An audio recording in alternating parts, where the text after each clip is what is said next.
चिल्ला रहे ना वो हमारे पुराने लोग हैं, वो चिल्ला रहे, नए लोग की आवाज नहीं निकल रही, क्योंकि करोड़पति शब्द है ना थोड़ा अटपटा शब्द है ना।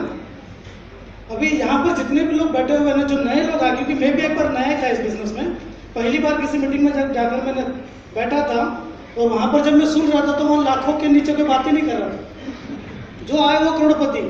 मैंने मतलब सोचा कि सब लोग आते किधर से, कोट पहन के इनके हाथ में माइक दे दिया, बार से बुलाता, ऐसे भाड़े के लोग मिलते कहाँ हैं। शायद नए लोगों के दिमाग में कुछ ना कुछ ऐसा चलता होगा, क्योंकि आज तक बचपन से लेकर जवानी तक हमने कभी करोड़ों की बातें सुनी नहीं शायद। क्योंकि जब हम स्कूल जा रहे थे तो हमारे माँ बाप भी हमको कहते थे बेटा अच्छी पढ़ाई करना और अच्छी नौकरी करना, बराबर है। और हर माँ बाप ने ये कहा है कि मेरा बेटा बड़ा होकर डॉक्टर बनेगा, इंजीनियर बनेगा, वकील बनेगा, IT इंजीनियर बनेगा, ये बनेगा, फलाना बनेगा, ढिमका बनेगा। लेकिन आज तक किसी माँ बाप ने ये नहीं कहा कि मेरा बच्चा बड़ा होकर करोड़पति बनेगा, किसी ने नहीं कहा। तो ये करोड़पति बनने वाली बात दिमाग में जाएगी कैसे? जब मैंने पहली बार बिजनेस को देखा था, मेरा अपना ने जब मुझे बताया था, उन्होंने कहा था कि इसमें लाखों रुपए आएगा, उन्होंने बोला रहने दो, आगे मत जाओ, ऐसा कभी होता ही नहीं है। इस तरह की सोच थी, क्योंकि मैं भी वहीं से आया था जहाँ पर एक आम आदमी की जिंदगी होती है। दादर के अंदर रानाडे रोड पर मैंने साड़ी तक बेचा है, वो जिंदगी से आया। तो जब लाखों की बात सुनी तो समझ में नहीं आ रही थी, मेरे खानदान में किसी के पास कार नहीं थी, और वो समय जब बिजनेस सुनने को मिला तो बाप रे, दिमाग फट के रह गया। क्योंकि जिस दिमाग को 25-30 हजार रुपए कमाने के लिए बनाया गया है, उसमें 10 लाख की बातें डाली जा रही थी। पाइपलाइन छोटा है, फट गया, तुरंत फट गया, और फटने के बाद अंदर से एक ही आवाज आई, कुछ तो गड़बड़ है। और हर नए आदमी के साथ ये होता है कि नहीं? लेकिन मैं आपको एक बात बता दूं दोस्तों, इस बिजनेस के अंदर बहुत पोटेंशियल है। मैंने इस बिजनेस को जब शुरुआत की थी तो मैं टोटली 10 लाख रुपए माइनस में था दोस्तों। मुंबई में रहता हूँ, बहुत गर्व है मुझे, वहाँ पर बेवकूफ बनने वाले लोग भी बहुत हैं और बनाने वाले लोग भी बहुत हैं। 10 लाख रुपए उस समय में माइनस में था, और मैंने 10 लाख रुपए जो कर्जा लिया था लोगों से, इस इरादे से लिया था कि वापस किसी को नहीं दूंगा।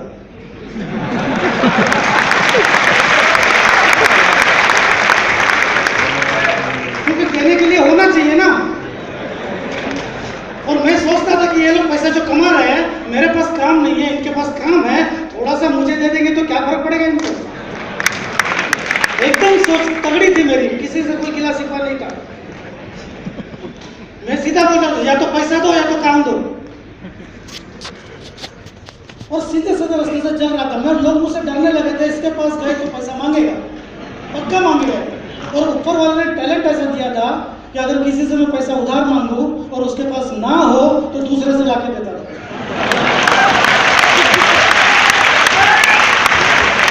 लेकिन एक बात समझ में आई दोस्तों, टैलेंट सही रास्ता नहीं तो गलत रास्ते पर चला जाता है।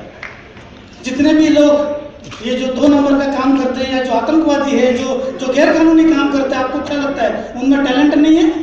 अरे वो काम करने के लिए बहुत टैलेंट लगता है दोस्तों। और जब टैलेंट को सही रास्ता नहीं मिलता तो गलत रास्ते पर निकल जाता है। मैं ऊपर वाले का शुक्रगुजार हूं दोस्तों कि मुझे सही रास्ता मिला और मैंने बिजनेस शुरू किया। मेरा टैलेंट मुझे यहाँ पर काम आया दोस्तों। मेरे खानदान में किसी के पास कार नहीं दोस्तों। मैंने मेरे जिंदगी का सबसे पहला कार खरीदा था, C क्लास मर्सिडीज दोस्तों, 35 लाख रुपए कॉस्ट था। मैंने मेरी लाइफ का दूसरा कार खरीदा, उसको चेंज किया, 1 साल के अंदर चेंज किया, और दूसरा कार मैंने खरीदा E क्लास मर्सिडीज, जिसकी कीमत थी 50 लाख रुपए दोस्तों। और मेरी जिंदगी का मैं तीसरा कार लेने जा रहा हूँ दोस्तों, बहुत जल्दी आ जाएगी दोस्तों, जगुआर, तकरीबन 1 करोड़ का दोस्तों। सोच नहीं थी दोस्तों, सोच नहीं थी कि इतनी बड़ी बड़ी गाड़ी में घूमेंगे। सोचते थे एक बाइक ले लेंगे, एक मारुति ले लेंगे, बहुत हो जाएगा। लेकिन इस बिजनेस में आने के बाद दिमाग की खिड़कियां खुली और समझ में आया कि इस बिजनेस के अंदर अगर काम करेंगे, सोच भी बदलेगी और ढेर सारा पैसा भी आएगा दोस्तों। आज मुंबई से मैं जयपुर तक आया दोस्तों, नो डाउट बाय फ्लाइट आया, जेट एयरवेज, लेकिन बिजनेस क्लास में आया दोस्तों। सोच आज इस बिजनेस का अगर टर्नओवर देखा जाए पूरे हिंदुस्तान का, लास्ट जो सर्वे हुआ था उसमें 7,631 करोड़ का टर्नओवर है दोस्तों।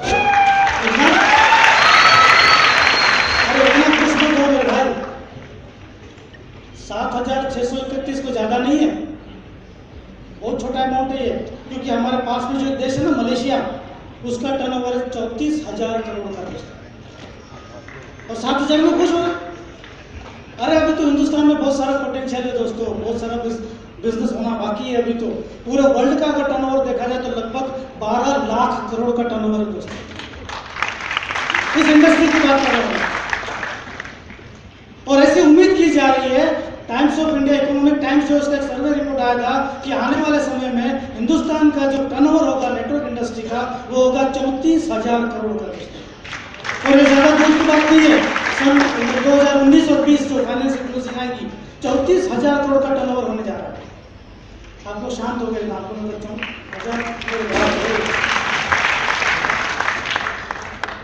मैं आपको एक छोटा सा हमारी मानसिकता बता दो कैसी होती है। जब हम न्यूज़पेपर में पढ़ते ना 1,000 करोड़ का घोटाला हुआ, 2,000 करोड़ का घोटाला हुआ, तो हमारा कान पे जू तक नहीं रेंगती, कुछ फर्क नहीं पड़ता हमको। लेकिन बाजू वाले के घर में 5 लाख का चोरी हो गया ना तो चर्चा का विषय बनता है। बाप रे 5 लाख का चोरी हो गया, उधर 2,000 करोड़ का हुआ, उसको हमको कोई दम नहीं है। क्योंकि हमारी मानसिकता ऐसी है कि 5 लाख जो है वो रुपया होता है, 2,000 करोड़ रुपया नहीं होता है ना, बराबर है। और अगर और हमको पता है कि 2,000 करोड़ का घोटाला किसने किया है, हमारे सामने भी खड़ा है, हम उसका कुछ नहीं बिगाड़ते, लेकिन वो 5 लाख चोरी करने वाला अगर हाथ में आ गया ना, मर गया समझो, पीट पीट के मार डालेंगे। क्योंकि 5 लाख बहुत बड़ा अमाउंट होता है, 2,000 करोड़ तो होता ही नहीं है। ये हमारी मानसिकता बन चुकी है दोस्तों, है ना। अब जब मैं बोल रहा हूं कि 34,000 करोड़ का टर्नओवर होने वाला है, तो बाकी लोग सोच रहे इतना होता थोड़ी है क्या। अरे होने वाला है ये, ठीक है। आपको समझ में नहीं आ रहा ना 34,000 करोड़, छुट्टा करेंगे तो समझ में आ रहा है, छुट्टा करेंगे इसको थोड़ा।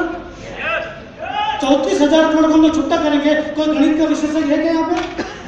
पैसा छुट्टा कर रहा है भाई, हम 1,000 का नोट छुट्टा कराते कि नहीं।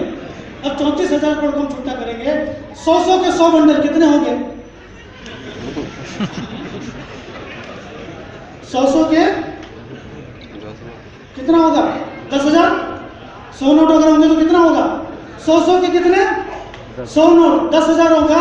और ऐसे 10,000 के 100 बंडल कितने होंगे? 10 लाख। गणित में समझिएगा। अरे अभी तो 34,000 करोड़ को छुट्टा करना बाकी है यार। कितना होगा? 10,000 के 100 बंडल कितने हुए? 10 लाख। 10 लाख के 100 बंडल कितने हुए? तब भी लगा देकर कितना हो गया लगभग नहीं? कितने हुए? 10 करोड़ के 100 बंडल कितने हुए? भर जाएगा इतना कितना? 10 करोड़ के 100 बंडल कितना होगा?